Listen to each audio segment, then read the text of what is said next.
wal intifa'a wal ifadata wal istifadata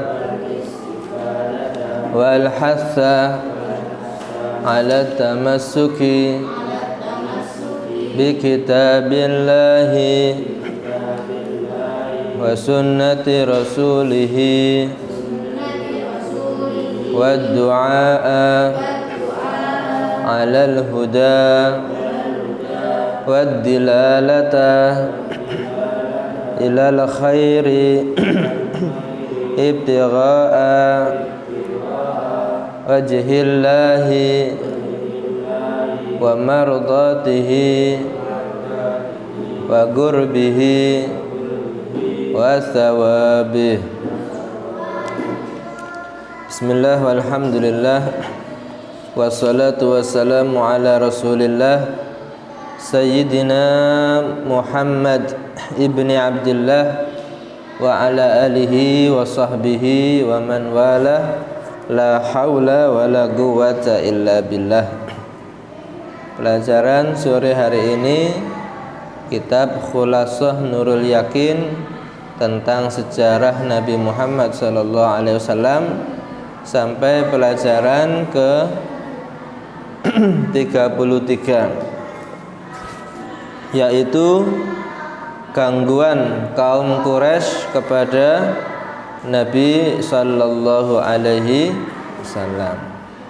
Bismillahirrahmanirrahim. Idza'u Quraisyin lirrasul sallallahu alaihi wasallam. Gangguan orang-orang kafir Quraisy kepada Rasulullah sallallahu alaihi wasallam. Ba'da wafati zaujir Rasul wa ammihi, setelah wafatnya istri Rasulullah yaitu Sayyidah Khadijah dan juga pamannya yang bernama Abu Talib. Akhadat Quraisyun tu'dzir Rasul, maka orang-orang Quraisy kembali lagi mengganggu kepada dakwahnya Rasulullah sallallahu alaihi wasallam. Di tahun ke-10 itu, atau yang disebut tahun kesedihan ketika meninggalnya istri Nabi Siti Khadijah dan paman yang selalu membela Nabi yaitu Abu Talib, ketika sudah tidak ada orang-orang yang melindungi dan membela Nabi, orang Quraisy kembali lagi mengganggu. Apa gangguan kepada Rasulullah? Fakanu yansuruna alaihi turab. Mereka itu orang-orang Quraisy sering menaburkan kepada Rasulullah sallallahu alaihi wasallam debu-debu atau pasir. Jadi kalau Nabi itu berjalan ke tempat sholat atau ke rumahnya para sahabat, itu ada orang yang melemparkan pasir-pasir yang ada di padang pasir itu. Ya. Wa yad'una awsakhal hayawan alaihi fi salatihi. Pernah juga mereka orang-orang kafir Quraisy ini meletakkan kotoran hewan di atas Nabi Muhammad sallallahu alaihi wasallam ketika beliau dalam keadaan sholat. Ya, pernah Nabi itu ketika sujud, ada orang atau orang kafir ini menjatuhkan kotoran onta ke punggung Nabi Muhammad sallallahu alaihi wasallam. Dan waktu itu memang Nabi Muhammad ini pengikutnya masih sedikit, masih lemah. Ya. Sehingga Nabi sering mendapat gangguan seperti itu. Bahkan yang membersihkan adalah putri beliau Siti Fatimah Az-Zahra. Ya, karena istrinya sudah tidak ada. Nabi itu tinggal bersama putri beliau Siti Fatimah yang disebut Ummu Abiha, yang merawat Nabi setelah istrinya, yaitu putrinya yang bernama Siti Fatimah. Dengan sabar Nabi itu menghadapi gangguan-gangguan ini? Berat apa tidak? Ya, jadi sampai dikatakan itu dalam tiba ya ketika Nabi itu diganggu, in udhiya ya'fu wa la yu'aqib wa in khusima yasmut wa la yujawib. Nabi itu kalau diganggu seperti ini, dilempari pasir, kemudian dijatuhkan kepada beliau kotoran, itu ya'fu, Nabi memaafkan. Wala yu'aqib, Nabi tidak membalas.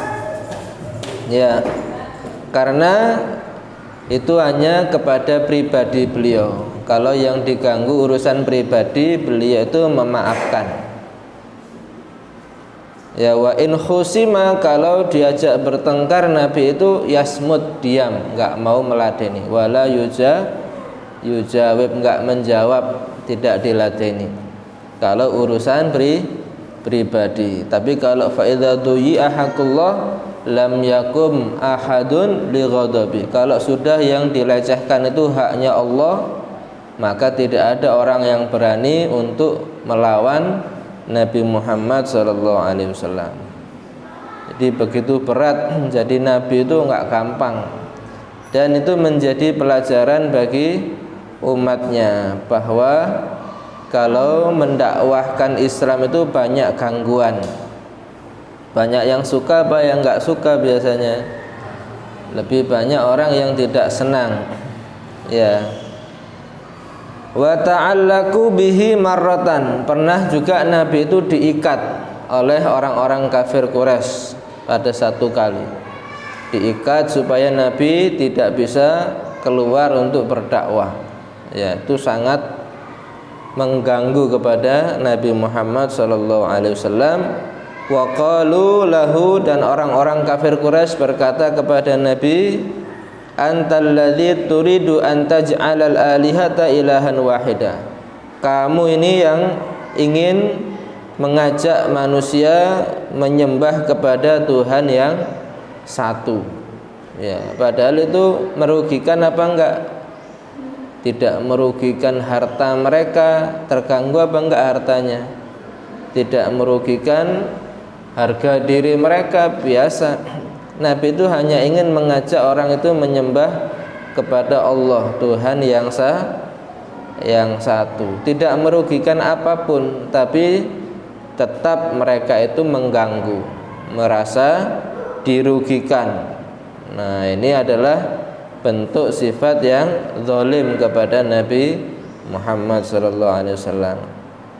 Tapi Nabi sabar. Ya, berapa lama Nabi itu diganggu di Mekah, Nabi tetap sabar. Fataqaddama Abu Bakrin, maka ketika melihat Nabi dicaci, kemudian dihina, juga Nabi pernah diikat seperti itu, Abu Bakar maju. Wa khallasahu minhum, dan membela Rasulullah daripada orang-orang kafir Quraisy ini. Sendiri Abu Bakar As-Siddiq. Oleh karena itu beliau disebut As-Siddiq, orang yang paling percaya dengan Nabi. Orang kafir yang lainnya enggak ada yang percaya, Sayyidina Abu Bakar sendiri yang percaya. Fa qala lahum, dan Abu Bakar berkata kepada orang-orang kafir Quraisy, ataqtuluna rajulan an yaqula rabbiyallah, apakah kalian ini mau membunuh orang yang dia berucap Tuhanku adalah Allah, hanya sekedar ngomong Tuhanku adalah Allah, kok bisa dibunuh? Salahnya apa salahnya? Kalau dia mengambil harta, misalkan Nabi mengambil harta benda, pantas mendapatkan hukuman misalkan. Atau Nabi Muhammad itu membunuh atau melukai orang kafir Quraisy, nah itu pantas untuk dibalas. Tapi ini hanya sekedar berdakwah sampai dibunuh. Nah, ini pantas apa tidak? Tidak pantas.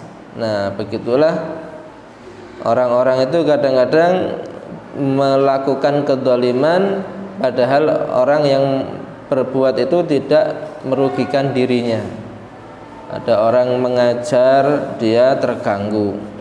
Nah, ini berarti dia adalah orang yang zalim. Dibela oleh Sayyidina Abu Bakar As-Siddiq. Begitu banyak gangguannya sampai Nabi itu melakukan beberapa tindakan. Berikutnya al-hijrah ila Taif, sampai melakukan Nabi itu hijrah pindah ke daerah Taif. Taif itu ada di ujung kota Mekah. Ya. Lamma ra'a Rasul sallallahu alaihi wasallam istihanata Quraisyin bihi, ketika Rasulullah sallallahu alaihi wasallam melihat begitu penghinaan orang-orang Quraisy kepada beliau ketika berdakwah, hajara fis sanatil ashirah ila Taif. Nabi berhijrah pada tahun ke-10 ke daerah Taif. Taif itu daerah yang paling subur ada di kota Mekah, di daerah Arab. Ya, karena Taif itu penghasil sayur dan buah. Padahal selain itu adalah padang pasir, tandus. Ya, tapi Taif itu khusus. Jadi orang di Mekah itu kok bisa punya banyak buah-buahan, ya, anggur ada, delima ada, ya apa yang tidak ada di Mekah itu. Sayuran juga ada. Ya, semuanya ada di kota Mekah.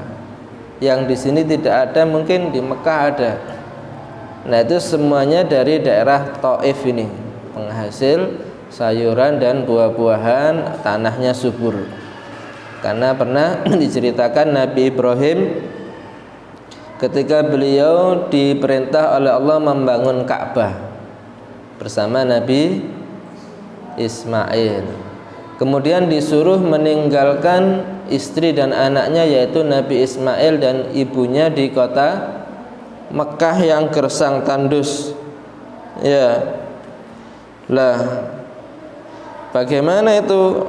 Akhirnya Nabi Ibrahim berdoa kepada Allah, ya Allah, berikan orang-orang yang tinggal di kota Mekah ini kecukupan daripada segala kebutuhan makanan.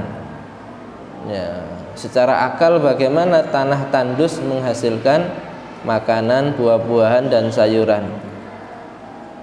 Akhirnya Allah menyuruh satu malaikat untuk mengambil satu lahan tanah di surga, kemudian dibawa ke bumi dan dijadikan daerah Taif itu. Jadi Taif itu sampai kapanpun subur, meskipun di padang pasir. Yaitu adalah sebuah tanah yang berasal dari surga Taif. Makanya di sana maju, ekonominya makmur. Nabi hijrah ke sana ketika mengalami gangguan dari orang-orang kafir, berharap di Taif itu bisa tenang, bisa aman melaksanakan ibadah kepada Allah. Zaid bin Harithah beserta pembantunya yang bernama Zaid bin Harithah, budaknya.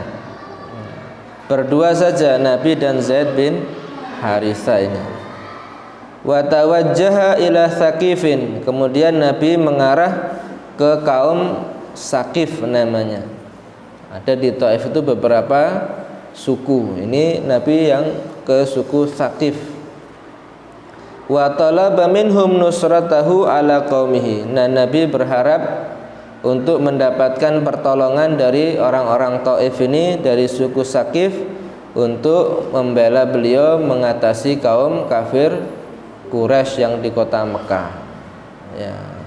Ketika datang di Taif, bagaimana penyambutan orang-orang Taif kepada Nabi?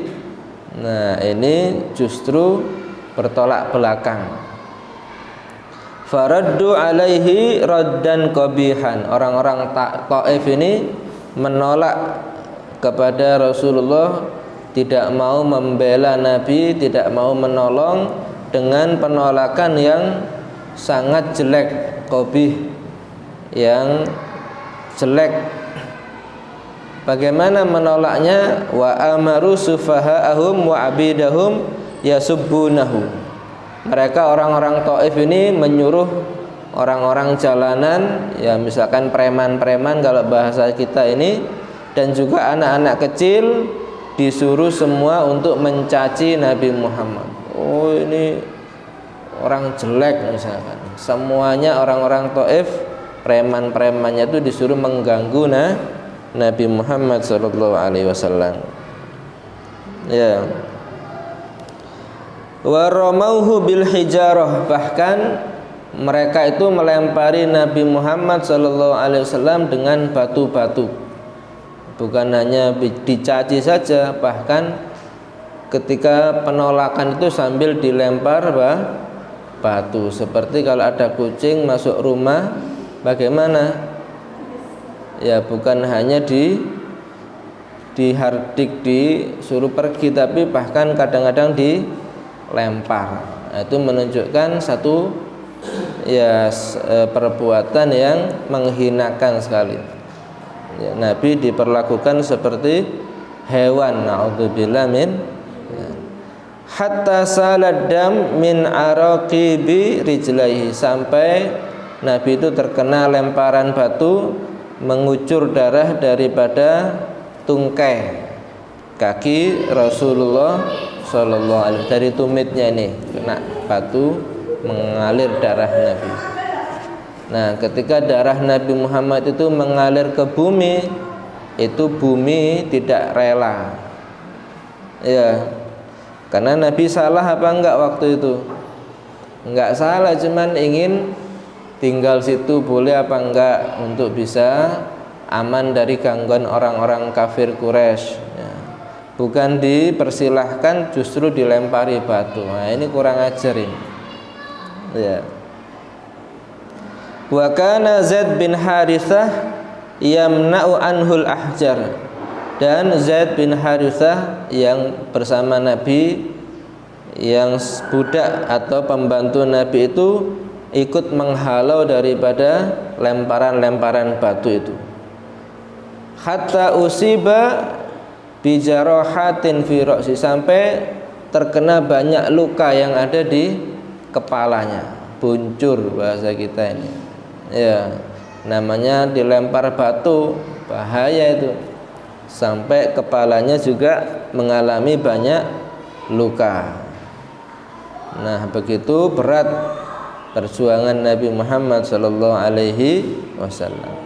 Falamma lam yanal minhum khairan, ketika Nabi tidak memperoleh penyambutan yang baik dari orang-orang Taif ini, raja'a ila Makkah, Nabi kembali lagi ke kota Makkah. Ba'da'an makatha bainahum syahran, setelah Nabi tinggal berlindung untuk menyembuhkan luka-lukanya di situ selama 1 bulan. Nabi tinggal di satu kebun kurma yang ada di pinggiran kota Taif itu, berlindung di situ sampai sembuh, baru balik ke kota Mekah. Sampai diceritakan itu di takliknya, di catatan kakinya itu, ketika Nabi dilempari oleh orang-orang Taif, itu malaikat Jibril gemes, ya, apa bahasanya, sudah ingin marah kepada orang-orang Taif. Nah, malaikat itu kalau marah seperti nabi-nabi sebelumnya. Kalau Nabi Lut, kaumnya Nabi Lut itu kalau dimarahi, apa yang dilakukan? Yaitu buminya ini dicabut, diangkat ke langit, terus dijatuhkan terbalik posisinya. Jadi yang dulunya ada di atas bumi langsung tenggelam ke dalam bumi, kosong lagi. Ya, itu kalau sudah malaikat itu marah. Ya, ini malaikat Jibril juga sangat marah sebenarnya. Nabi Muhammad tidak salah dilempari batu. Semua orang marah apa tidak ini? Nah, itu ingin memohon kepada Allah untuk membantu Nabi Muhammad. Ya, memohon. Akhirnya Allah memberikan izin kepada malaikat Jibril untuk menolong Nabi. Sudah, kamu saya beri izin, kamu datang kepada Nabi Muhammad, apa yang mau dia lakukan kamu bantu. Ya. Akhirnya malaikat Jibril datang kepada Nabi Muhammad SAW yang waktu itu berlindung, menawarkan, ya Rasulullah, kalau Anda mau saya bantu, ini gunung yang ada di Taif ini saya angkat, saya tumpahkan kepada penduduk Taif yang sudah melempari batu ini. Ya, sudah gemes ini. Apa yang dijawab oleh Nabi Muhammad SAW? Jangan. Ya, bahkan Nabi mendoakan, Allah mahdi qaumi fa innahum la ya'lamun. Ya Allah, berikan hidayah kepada umatku ini. Mereka cuma nggak ngerti saja, diajak baik kadang-kadang menolak. Seperti kalau orang itu sakit mau disuntik, ya mau apa enggak biasanya? Menolak, kadang-kadang dokternya dipukul. Ya, kadang-kadang kaca jendelanya itu dipecah. Loh, padahal itu tujuannya untuk penyembuhan, tapi ternyata ditolak. Kenapa mereka menolak ketika dilakukan tindakan medis itu? Ya karena nggak ngerti. Tapi kalau sudah ngerti, dia disuntik ya diam saja. Tapi kalau anak SD mau disuntik, nangis apa enggak? Ya kepir sampai lari-lari cari-cari. Ya, Nabi mendoakan mereka malah, sehingga malaikat Jibril ikut redam emosinya, padahal malaikat itu tidak punya emosi, tapi sudah keterlaluan itu. Akhirnya Nabi kembali lagi ke kota Mekah. Nah, di sini menunjukkan gangguan-gangguan manusia kepada Nabi Muhammad itu tidak dibalas dengan keburukan, sehingga Allah menyatakan Nabi itu adalah Ar-Raufur Rahim. Laqad ja'akum rasulun min anfusikum azizun 'alaihi ma 'anittum harisun 'alaikum bil mu'minina raufun rahim. Kepada orang yang beriman Nabi itu rauf. Apa artinya rauf? Ar-rauf itu artinya memaafkan sebelum diminta. Itu namanya ar-rauf. Ya, kalau ada orang salah, sebelum dia meminta maaf sudah dimaafkan. Ini namanya rauf, bukan hanya pemaaf. Kalau pemaaf itu ghafur, ya. Pemaaf itu kalau dia minta maaf, ya saya maafkan. Kalau tidak minta maaf, ya sorry saja. Ya, kita punya harga diri, misalkan itu bukan rauf tapi pemaaf. Tapi kalau rauf, dia sudah salah sama kita tapi langsung dimaafkan, meskipun dia tidak minta maaf sudah kita maafkan. Itu namanya ar-rauf. Seperti Rasulullah SAW dilempari batu, bahkan dilempari kotoran hewan, beliau memaafkan, tidak dibalas. Bisa apa tidak kita? Itu sulit itu perlu akhlak yang bagus. Ar-Raufur Rahim. Nabi itu sangat kasih sayang, ya. Kepada orang yang sudah melempari batu, Nabi mendoakan mereka dapat hidayah, didoakan baik. Maka itu kita dalam hadis itu diajarkan, jadilah kamu seperti pohon kurma. Maksudnya apa pohon kurma itu? Ketika pohon kurma itu dilempari batu, maka pohon kurma itu akan melempari orang yang melempar itu dengan kurma yang manis, dibalas lemparan batu dengan lemparan buah kurma. Yang melempar kita kasih hadiah, bahasanya seperti itu. Itu ajaran Islam. Kalau kita dizalimi, jangan dibalas dengan kezaliman, tapi balas dengan kebaikan. Ya, itu kalau bisa. Buah mangga dilempar batu, yang jatuh apa? buahnya, ya, yang manis. Bisa apa tidak seperti itu? Nah, al-Islam, orang Islam itu seperti itu, seperti buah kurma, pohon kurma. Ya, mengerti ya? Jadi awal-awal dakwah Nabi itu berat sekali. Banyak gangguan, banyak tantangan. Tapi Nabi Muhammad bertahan sehingga apa? Islam bisa tetap ada sampai kepada kita.